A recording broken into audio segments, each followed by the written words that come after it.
자, 미국 증시의 마감 동향부터 살펴보도록 하겠습니다. 클로징벨 중개석이고요. 오늘도 로제타 투자자문 추진석 포트폴리오 팀장 나오셨습니다. 어서 오세요. 자, 먼저 지난 금요일 시장이 어떻게 마감됐는지부터 확인해 보도록 하겠습니다. 앞서 오프닝에서 말씀드렸던 것처럼 3대 지수 모두 상승으로 마감이 됐습니다. S&P 500 지수가 사상 최고가, 신고가를 경신한 채 마감이 됐고요. 지난주 금요일에 발표됐었던 몇 가지 경제 지표가 긍정적인 모습을 보였기 때문에 시장은 좀 도움을 받았습니다. 자, 그 지표들 하나씩 살펴보게 된다면 먼저 지난 8월에 있었던 이 IHS 마켓의 제조업 지표가 19개월 내 최고치를 기록했고요. 서비스업 지표 역시 17개월 내 최고치를 기록했습니다. IHS 마켓의 애널리스트는 이렇게 평가를 했습니다. 제조업과 서비스업에서 모두 수요자의 그리고 고객의 수요가 증가했다라고 평가를 했고요. 또 지난 7월 주택 판매 지표, 이게 시장에서 굉장히 큰 관심을 끌었었는데요. 기존 주택 판매가 24% 넘게 급증을 했다고 합니다. 그만큼 많은 사람들이 재택근무를 하다 보니까 교외로 이사를 가는 수요가 굉장히 크게 늘었다는 것을 의미하게 되고요. 평균 판매 가격 역시 신기록을 기록해서 30만 4,100달러를 기록했는데 우리나라 돈으로 따지자면 약 3억 6천만 원 정도가 됩니다. 이게 작년 7월만 하더라도 한 28만 달러 정도 됐다고 하니까요. 주택 가격이 굉장히 급하게 올라왔다는 것을 확인할 수가 있겠죠. 또 주식 분할을 일주일 앞두고 있는 애플도 5.1%나 급등을 했는데 최근 들어서 애플의 주식 가격, 주가 자체가 굉장히 커졌죠. 거의 500달러에 육박하고 있습니다. 그러다 보니까 다우 지수에서 애플이 차지하는 영향력이 굉장히 커진 상태인데요. 애플이 급등하다 보니 다우 지수가 가장 강한 상승을 보이기도 했습니다. 주말 사이에는 글로벌 코로나19 바이러스의 사망자 수가 80만 명을 돌파했습니다. 15초에 한 명씩 사망을 했다는 것이기 때문에 굉장히 큰 규모라고 볼 수도 있겠고, 이 가운데 미국 내 사망자 수가 17만 명을 기록했습니다. 적지 않은 규모이긴 한데 미국 내에서는 이제 사망자 수의 추이를 살펴보면요. 지난 7월에 정점을 찍고 감소하는 추세는 계속해서 이어지고 있다는 점은 긍정적으로 해석이 됩니다. 또 주말 사이에 나왔던 이 코로나19의 확진자 수도 미국 내에서 7일 평균으로 5만 명 밑돌고 있기 때문에 이 역시 악재로 작용할 가능성은 좀 낮아 보입니다. 이런 가운데 워싱턴 포스트 등 외신들은 트럼프 대통령이 일요일 저녁, 한국 시간으로 따지자면 오늘 오전 정도가 될 텐데요. 오늘 오전에 코로나19 혈장 치료제에 대한 긴급 사용 승인을 발표할 것이라고 보도를 했습니다. 이 내용이 실제 나오게 될 것인지 잠시 후에 좀 지켜보시도록 하겠습니다. 일단 팀장님, 지난 금요일에 시장은 일단 경제 지표가 호조를 보이면서 상승했거든요. 어떻게 보셨습니까? 일종 흐름상으로 좀 보더라도 큰 부침 없이 굉장히 무난하게 흘러갔던 거래일이라고 정리를 할 수가 있을 것 같아요.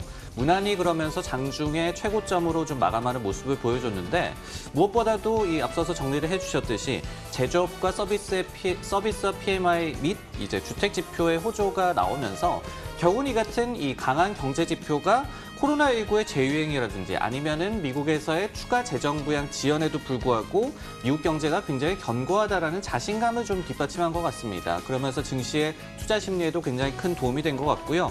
업종별로도 좀 골고루 상승을 했는데요. 애플이 5% 넘게 또 급등을 하면서 또 기술주가 1.2% 상승하면서 11개 업종 중에 가장 흐름이 좀 좋기는 했습니다. 하지만은 소비재주, 그러니까 코로나19 팬데믹에 좀 피해를 많이 받았던 소비재주의 흐름도 나쁘지는 않은 그런 모습이 나왔습니다. 자, 이어서 상품 선물 시장도 살펴보도록 하겠습니다. 먼저 금값입니다. 최근 들어서 금값의 지난주부터의 하락세가 좀 나타나고 있는데요. 금값은 지난 금요일은 0.3% 올랐지만 주간 기준으로 따져보면 하락으로 마감이 됐습니다. 일단 지난 금요일에 나왔던 경제 지표가 호조를 보였다는 점, 그리고 이 달러가 강세로 좀 돌아섰다는 점, 이런 것들이 금값 상승의 부담으로 작용을 하고 있습니다. 지난 금요일에 소폭 내려서 소폭 올랐지만 크게 오르진 못해서 금값은 1,947.4달러에 마감이 됐습니다. 달러 인덱스 한번 살펴보도록 하겠습니다. 금값의 주간 하락에 달러 인덱스가 큰 영향을 미쳤다고 했기 때문에요. 달러 인덱스는 지난주 금요일에 0.4% 올랐습니다. 93.2까지 오른 채 마감이 됐고요. 자, 이어서 국제 유가도 한번 확인해 보도록 하겠습니다. 자, 국제유가 WTI 가격은요, 지난주 금요일에는 1% 정도 하락했습니다. 하지만 주간 기준으로 살펴보자면 상승세가 계속 유지가 되고 있는데, WTI 가격은 지난 6주 동안에 5주는 상승을 했습니다. 그만큼 유가의 상승세는 지속적으로 이어지고 있다는 것이고, 이런 것들은 물론 경제 지표에 호조가 나타났다는 점, 이런 것들이 긍정적으로 작용을 하고 있습니다. 다만 지난 금요일에는 약간 하락을 해서 42.25달러의 유가가 마감이 됐습니다. 자, 이렇게 상품 선물 시장까지 살펴봤고요. 이어서 외신 확인하도록 하겠습니다.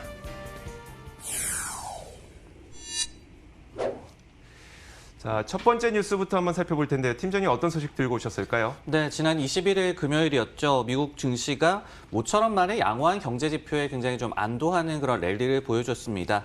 이런 가운데 월스트리트 저널이 다른 나라가 주춤하고 있는 사이에 미국 경제의 좀 회복세가 가속화되고 있다라고 보도한 내용 준비를 해봤는데요. 월스트리트 저널에서는 금요일에 발표된 지표를 본다면은 미국 기업들이 봄과 그리고 초여름까지의 락다운 조치에서 좀 벗어나서 활동을 본격적으로 재개하고 있고 그리고 수요 반등을 목격하고 있음을 나타냈다라고 해석을 했습니다.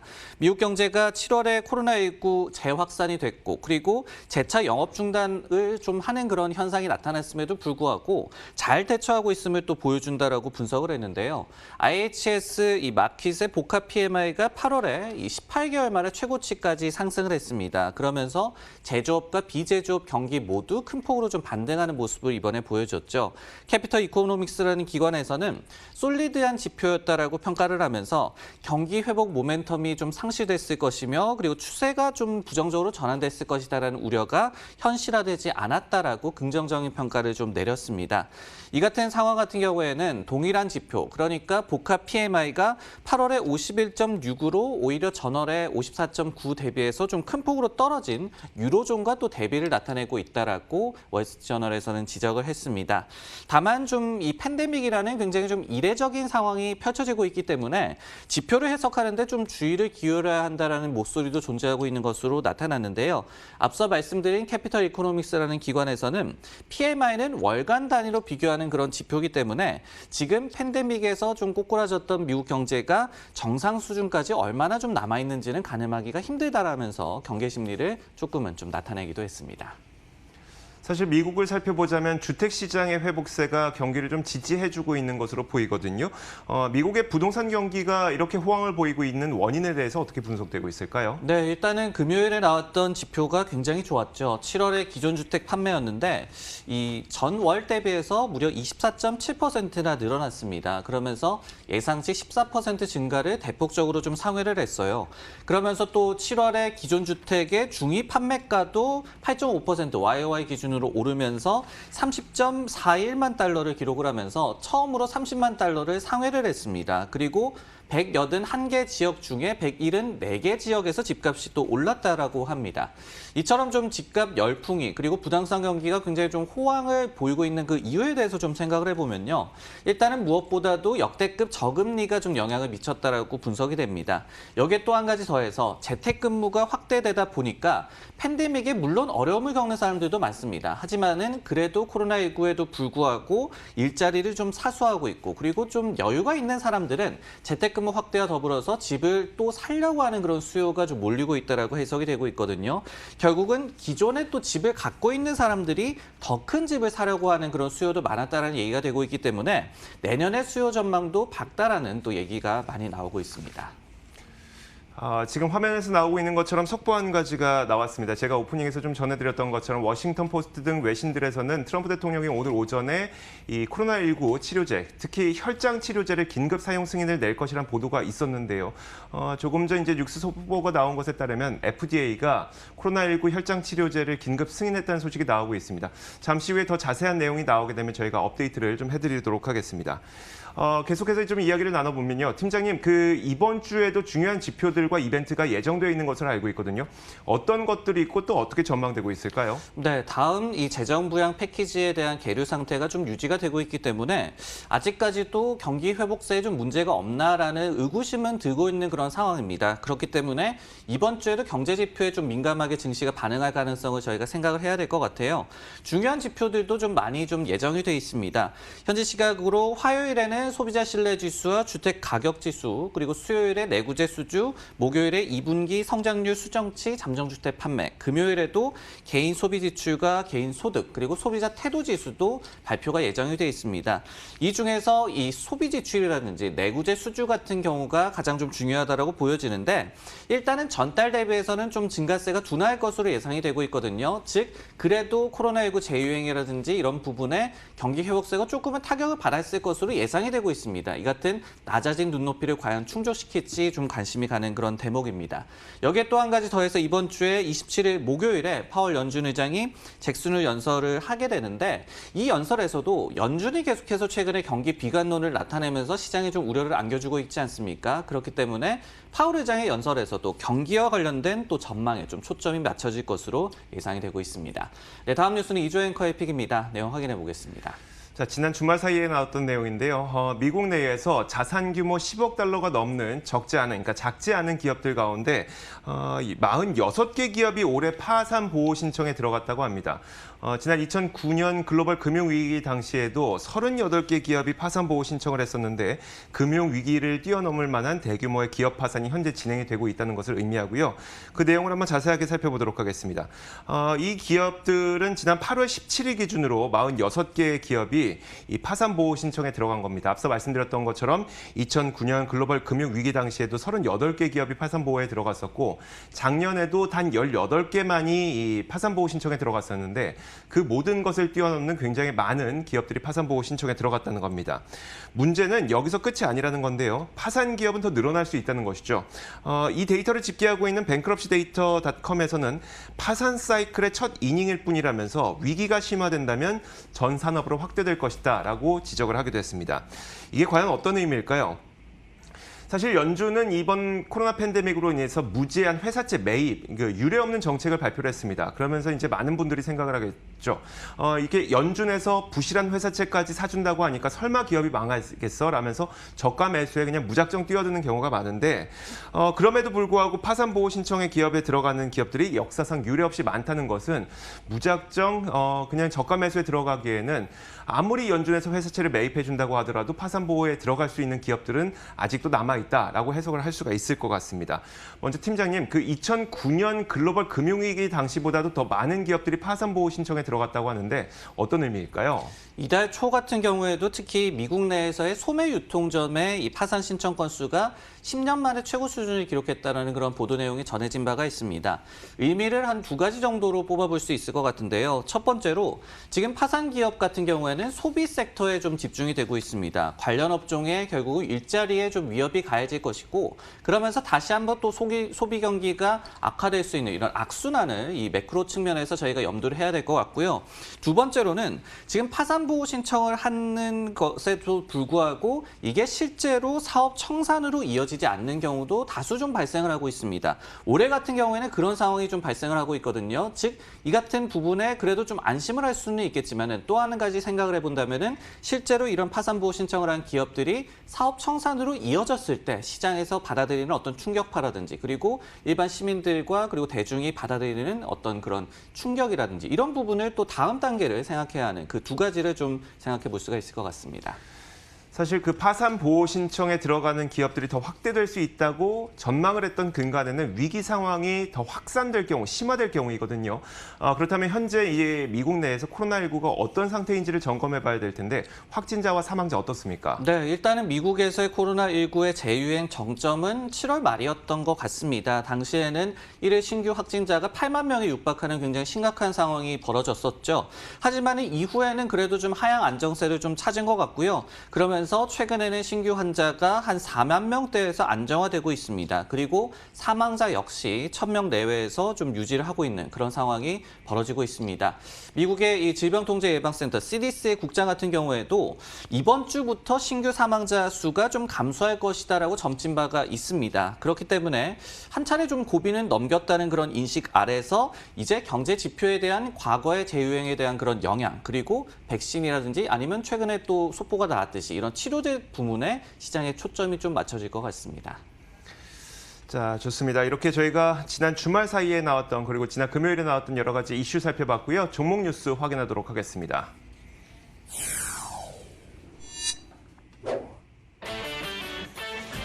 자, 먼저 애플입니다. 에픽게임즈가 특별 대우 요구를 했다는 점에 대해서 애플이 반박했는데 어떤 내용인지 잠시 후에 더 자세하게 살펴보도록 하겠습니다. 자, 블랙록은 중국에서 테마섹과 건설은행과 함께 조인트 벤처 설립이 승인됐습니다. 어떤 여파가 있을지 지금부터 확인하겠습니다.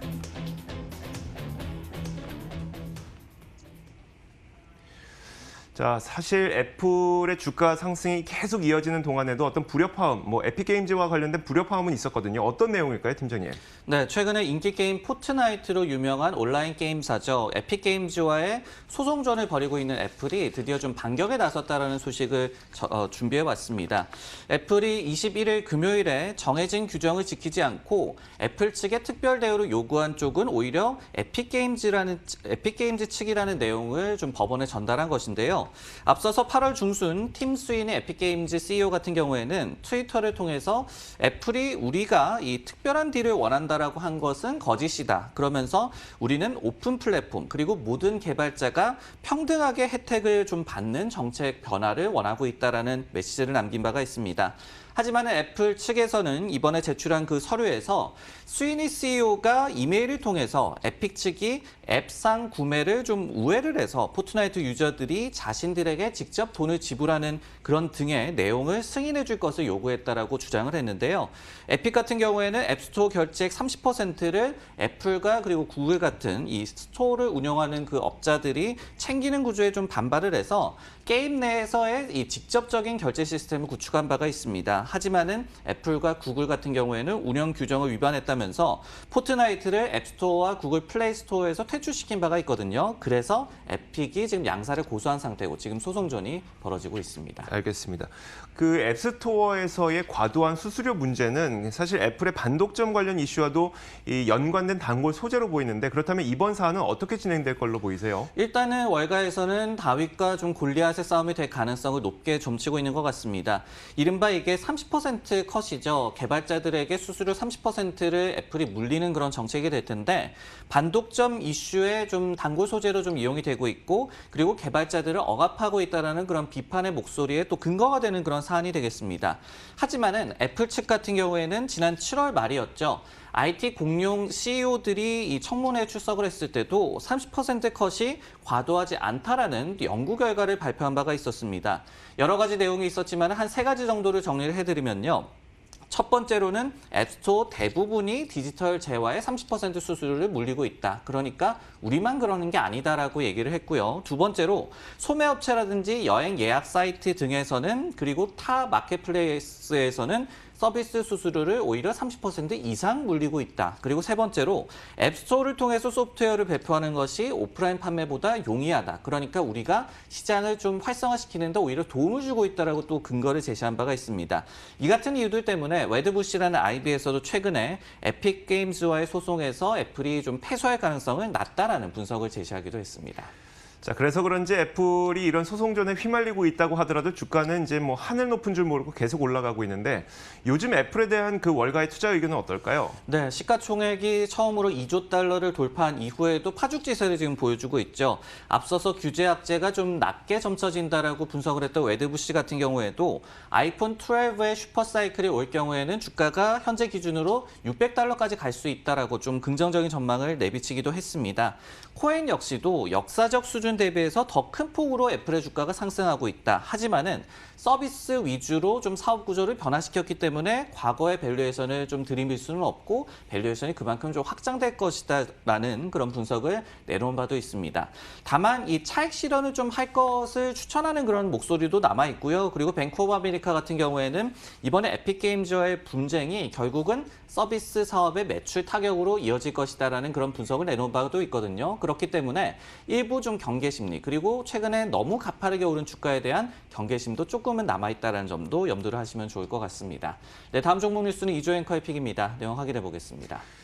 자, 이번에는 블랙록입니다. 중국에서 블랙록이 자산운용사 중국에서 테마섹 그리고 중국 건설은행과 함께 자산운용 조인트 벤처 설립을 인가받은 것으로 주말 사이에 전해졌습니다. 중국이 자신들의 금융시장을 차츰 개방하고 있다는 점을 확인할 수 있는 증거인데요. 테마섹은 싱가포르 국부펀드죠. 그리고 중국 건설은행은 중국의 4대 국영은행 가운데 하나입니다.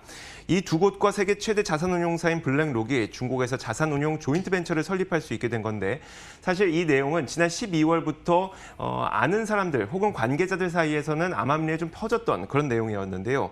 이번에 중국 은행보험 감독당국의 공식 홈페이지에 게시됨으로써 공식적으로 확인이 된 사항입니다. 아직 조인트 벤처가 설립되면 어떤 형태로 또 어떤 서비스를 제공하게 될지 구체적인 사안은 나오지 않았는데요.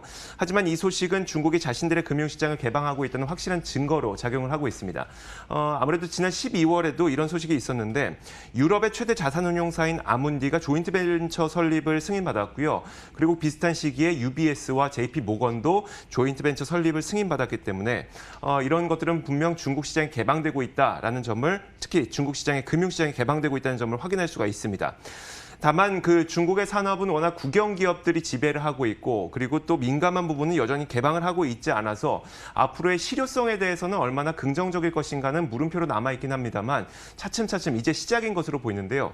팀장님 일단 이번 승인이 블랙록에게는 명백한 호재라고 봐도 되겠죠? 네, 긍정적으로 해석할 여지가 분명히 좀 있을 것 같습니다. 중국이 개방을 하지 않고 있는 섹터에 어떤 합작사를 통해서 진출을 하는 것은 굉장히 좀 흔한 일입니다. 카드 시장을 굉장히 중국이 개방을 하지 않고 있죠. 그러다 보니까 아메리칸 익스프레스라든지 마스터카드 등이 합작사를 통해서 중국에 진출한 바가 있고요. 그리고 페이팔 같은 경우에도 현지 기업의 지분을 일부 인수를 하는 방식으로 중국 시장에 진출을 한 바가 있습니다. 그래서 이제 블랙록 또한 이번에 합작사를 통해서 중국 진출을 좀 하겠다는 보관으로 해석을 할 수가 있을 것 같은데요. 이 경우에는 나중에 좀 중국의 금융시장이 완전 좀 개방됐을 때 먼저 좀 발을 들이밀고 있었다라는 그런 선점 효과 등의 긍정적인 무드가 일단 기대되는 이번에 소식이라고 볼 수가 있겠습니다. 사실 이번 이슈를 배제한다고 하더라도 블랙록은 사실 월가에서도 상당히 기대감을 많이 갖고 있는 주식 가운데 하나거든요. 블랙록에 대한 투자 의견은 어떨까요? 네, 투자 의견도 최근에 대체로 좀 긍정적으로 나오고 있는 것 같습니다.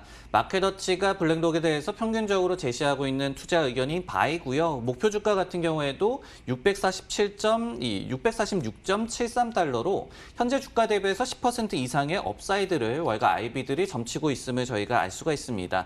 특히 7월 중순에 발표를 했던 블랙록의 2분기 실적이 대체로 좀 긍정적이었죠. 그러면서 당시에 또 뱅크 오브 아메리카가 호실적을 이유로 목표 주가를 633달러에서 675달러. 그러니까 월가 평균 목표 주가보다도 더 높게 상향한 이 전례도 있거든요. 그렇기 때문에 일단은 최근에 또 자산시장 그리고 금융시장의 또 호황과 함께 블랙록에 대한 투자 의견도 긍정적으로 형성이 되고 있습니다. 자, 이렇게 저희가 종목 뉴스까지 살펴봤는데요. 조금 전에 속보 나왔던 것들을 한번 짚어드리도록 하겠습니다. 지금 월스트리트 저널에서 화면을 한번 보여주시면 기사에서 나오고 있는 것처럼 FDA에서 이제 그 회복기 환자의 혈장 치료제, 코로나19의 혈장 치료제를 긴급 사용 승인을 FDA에서 했다는 내용이 나오고 있습니다. 여기에 몇 가지 좀 조건이 확인이 되고 있는데 지금 보면은 일단 그 입원 환자 가운데 진단을 받은 지 3일 정도 된 환자들에 대해서 긴급하게 사용할 수 있게끔 하겠다라는 정도의 이야기까지만 나오고 있고 또 한 가지 좀 속보가 전해지고 있는데요. 트럼프 대통령이 지금 검토하고 있다는 겁니다. 아스트라제네카에서 나오는 백신에 대해서 패스트트랙을 좀 검토하고 있다. 이런 소식까지 전해지고 있어서 백신 그리고 치료제 이런 소식들은 시장의 호재거리로 작용할 가능성이 더 높아 보입니다. 자, 이렇게 저희가 글로벌 시장 뉴스 그리고 몇 가지 종목 뉴스까지 확인해봤습니다. 지금까지 로제타 투자자문 최진석 포트폴리오 팀장과 함께 이야기 나눠봤습니다. 고맙습니다.